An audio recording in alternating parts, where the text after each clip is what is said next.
Let's start it off with Jimmy in Staten Island. Jimmy, you're first on the show. Mike, how you doing? Good. How are you? Good. Mike, I just want to say maybe it just came down to the fact that Steve Cohen sold him on the Mets. Like, I don't care. I'm a Met fan. I don't care he's telling a little white lie about the money. I don't know why, like, it seems to, like, fly you off the handle because he lied about the money and he didn't choose the Yankees. And I don't call you Yankee boy because I know if I had your job working for the Mets, I'd be a Met boy. I don't care. You got every right to side with the Yankees. But it could just be that Steve Cohen sold him, whether he lied or not about the Met farm system, whatever it is. I don't care. He's a Met, and I don't know why everybody goes bananas because he don't want to admit it's the money. I don't care. Well, you shouldn't care because you got him, Jimmy, so you're the winner in this. And Steve Cohen is obviously a good salesman, and you know what makes a good salesman? The fact that you're offering $100 million more than the Yankees. So even if he was a lousy salesman and offered $100 million more, don't you think Soto would take it? And the Met farm system is good. That's not a lie, Jim.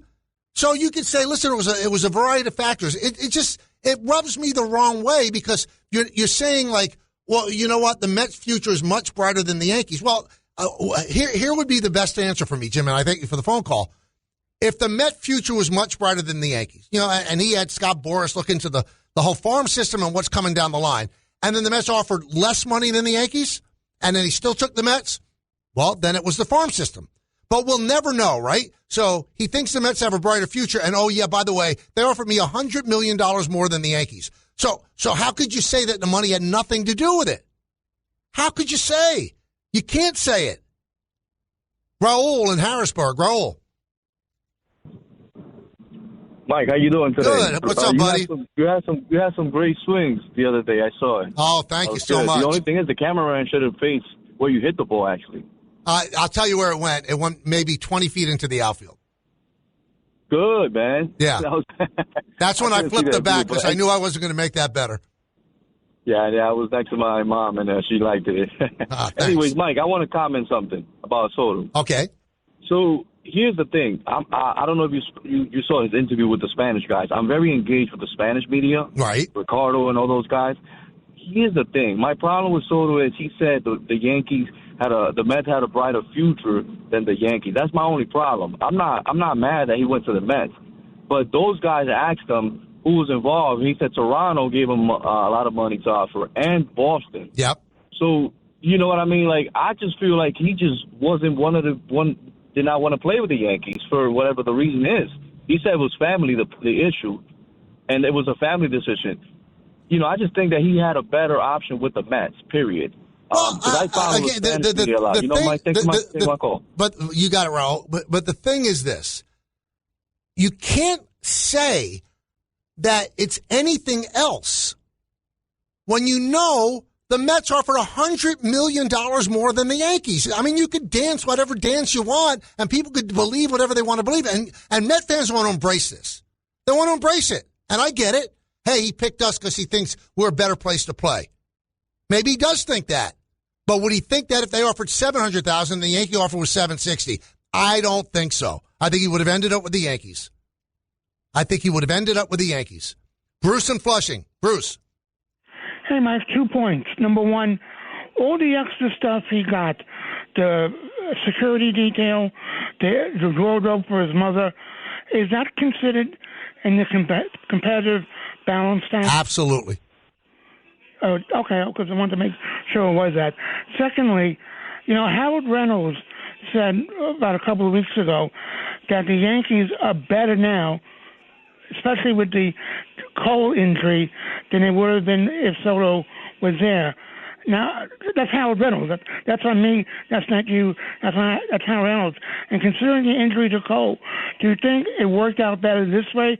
Because if Bellinger hit, say, 30 home runs, and you have Goldschmidt, say, hitting 25, and you got the pitching with the new free agent, do you think this worked out better for the Yankees in the long run for this year? Well, not in the long run, Bruce. And I think it works out better for them in 2025 because of the injury to Cole. Because if you had signed Juan Soto, you would not have signed Max Fried. But you can't. I mean, for the long term, you'd rather have Juan Soto. The Yankees went to a place that they were very uncomfortable going. $760 is a lot of money. They didn't want to go that high, but they knew how valuable he was. So, yeah, 2025 it's better because they lost Cole, and now they have Fried to be their ace.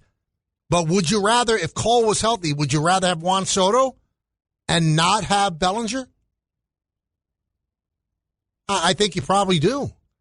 I mean, your defense wouldn't be as good, but you'd be a better team. There's no way around it. Juan Soto was a phenomenal player, phenomenal hitter, one of the best we'll ever see.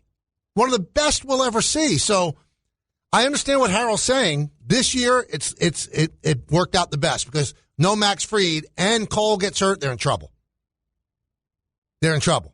But 2026, when Cole's back and you'd have Soto out there, because you can lose Bellinger after 1 year. Bellinger has the right to opt out. So if he has the year that I think he's going to have, he's going to opt out.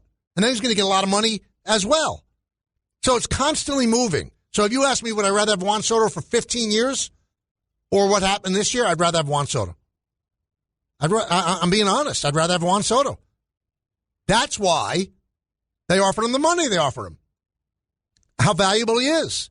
Henry in South Carolina. Henry. Hello, Henry. Michael, you're back, and you're on fire. My goodness, I love to see it. Thank you. All right, it's exciting. My message to Yankee fans would be, this is an incredibly one-sided rivalry. This story adds some fuel to the fire, and you know that Met fans in general and the organization, they love to clamor on to gimmicks and they clamor on to, these types of stories because they don't have much of a winning tradition to fall back on at the end of the day. So my message would be lay low, lay back, let them punch themselves out.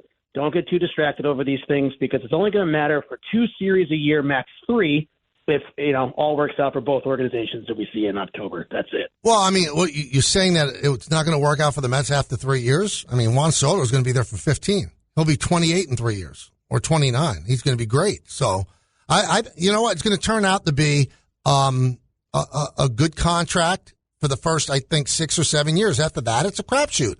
You don't want a guy's going to deteriorate. Any long-term contract is not going to end well. Not going to end well. It's like a Saturday Night Live skit, or it's like life. It never ends well.